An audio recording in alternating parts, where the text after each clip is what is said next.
અમરેલી જિલ્લાના મોટા લીલિયા ખાતે આવેલા પ્રસિદ્ધ વાડીવાળા દાદાના મંદિરમાં ચોરીની મોટી ઘટના સામે આવી છે।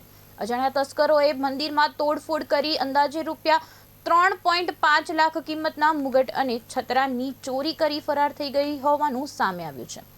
પ્રાથમિક માહિતી મુજબ સાંજના સમયે ચોરોએ ઘટનાને અંજામ આપ્યો હતો। ત્યાં ઘટનાની જાણ થતાં સ્થાનિક લોકોમાં ભારે રોષ ફેલાયો હતો। લીલિયા પોલીસનો કાફલો તાત્કાલિક ઘટના સ્થળે પહોંચી તપાસ શરૂ કરી હતી।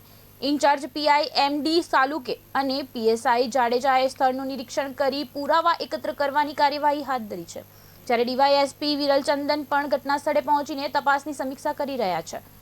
પોલીસે આસપાસના વિસ્તારોના સીસીટીવી ફૂટેજ અને અન્ય પુરાવાના આધારે ચોરોને ઝડપી પાડવા તપાસનો ધમધમાટ શરૂ કર્યો છે। હનુમાનજીનું મંદિર દરેક લોકો અહીંયા આવે છે, આખા ગામના માણસો, અને શનિવારે તો એટલી ભીડ રહે છે ને અમારું આ પુરાણું મંદિર છે અને બહાર ગામથી લોકો એટલા પધારે છે। અને આજે સવારે અમારે એક ભાઈ પરિવારના અહીંયા આવ્યા, એટલે એ દીવાબત્તી કરવા સવારે ને સાંજે 2 ટાઈમ આવે છે।